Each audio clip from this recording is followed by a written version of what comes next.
नमस्कार. या आठवड्यात एक सिरीज सारखं सुरू करते ते म्हणजे नाचणी.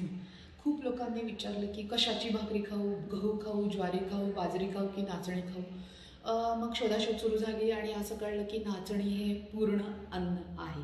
त्यामध्ये कार्बोहायड्रेट पण आहेत, फॅट्स आहेत, प्रोटीन्स आहेत, फायबर्स आहेत, कॅल्शियम आहे, आयर्न आहे आणि आपल्याला सगळं जे काही बॉडीला लागणार आहे ते सगळे मिनरल्स पण किती छान प्रमाणात आहेत. विटॅमिन्स बीचा चांगला स्रोत आहे. हे सगळं आहे, पूर्ण अन्न आहे.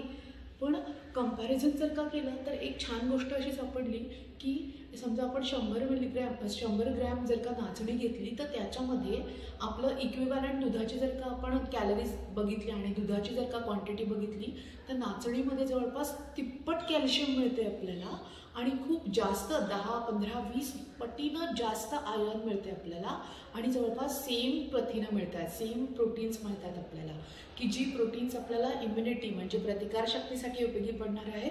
जे कॅल्शियम आणि आयर्न आपल्याला प्रेग्नंट बायकांना त्यांची सगळ्या लहान मुलांची ग्रोथ आणि लहान मुलांना कॅल्शियम आणि आयर्न हे अतिशय उपयुक्त असल्यामुळे हा नाचणीचा प्रकार लहान मुलांना, प्रेग्नंट बायकांना आणि आपल्या सगळ्यांना उपयोगी पडणार आहे. हे एक लक्षात घ्या. म्हणून हे कंपॅरेटिव्ह सांगितले. थोडंसं येणारच आहे सिरीज आपली त्याच्यामध्ये आणि कळणारच आहे आपल्याला की नाचणी किती छान आहे. पण थोडंसं कंपॅरेटिव्ह केलं की आपल्याला त्याचं महत्त्व जास्त कळायला लागतं.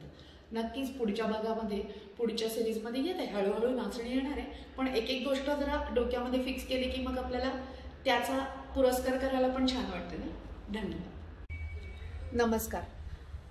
आपण बघत होतो नाचणी लहान मुलांना कशी आवश्यक आहे, किती छान आहे, त्यामध्ये किती कॅल्शियम आहेत, किती आयर्न आहेत, ती कशी हेल्दी आहे.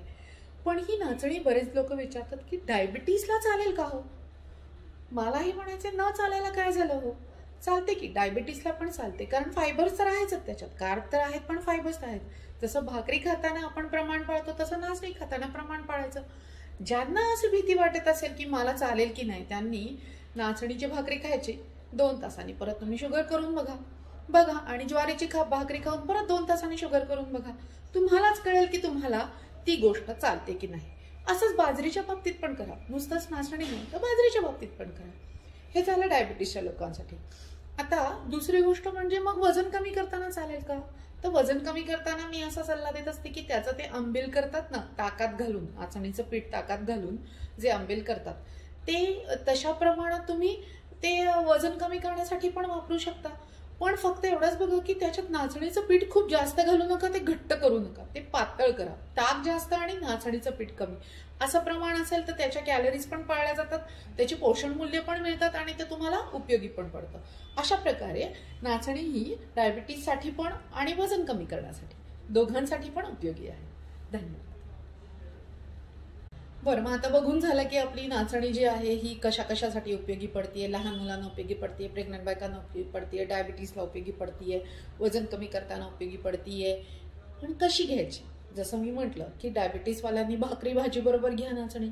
वजन कमी करताना आंबील बरोबर तुम्ही घेऊ शकता. ताकामध्ये आंबील करा की ते नाचणीचं पीठ घालून त्याचं असे सूप सारखं तयार करू शकता.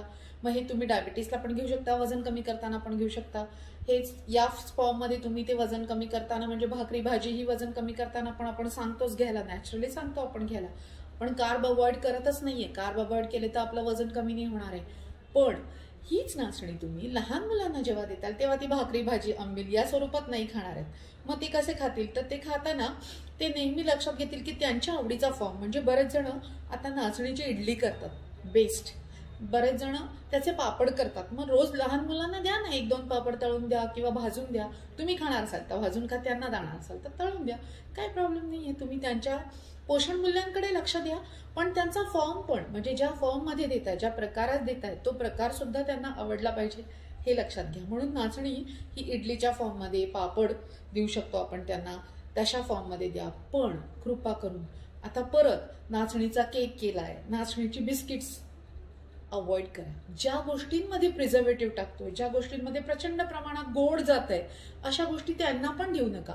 त्यांच्या पोटाला तशा सवयी लावू नका की जेणेकरून नंतर त्यांना ते सवयी कमी करायला आपल्याला मदत म्हणजे खूप त्रास होणार आहे. म्हणून ती केक बिस्किट या प्रमाणात घेऊ नका. अहो, मोठी माणसं सुद्धा नाचणीची बिस्किटं अगदी डाएट फूड म्हणून खातात. मैदा आहे, 800 डिग्रीला टेम्परेचरला हीट केलेला मैदा आहे, ज्याच्यामध्ये काहीही पोषण मूल्य, त्याच्यात मैदा तर असतो, पण नाचणी जरी असेल तरी ती नाचणी त्या 800 डिग्रीला तापवून जेव्हा तयार करतोय तेव्हा त्याच्यात किती पोषण मूल्य शिल्लक राहणार आहेत. आणि प्रिझर्वेटिव्ह टाकतोय. कशासाठी पाहिजे आपल्याला बिस्किट्स आणि केक? मस्तपैकी चांगल्या फॉर्ममध्ये, ट्रॅडिशनल फॉर्ममध्ये खा आणि हेल्दी होण्याचा प्रयत्न करा. धन्यवाद.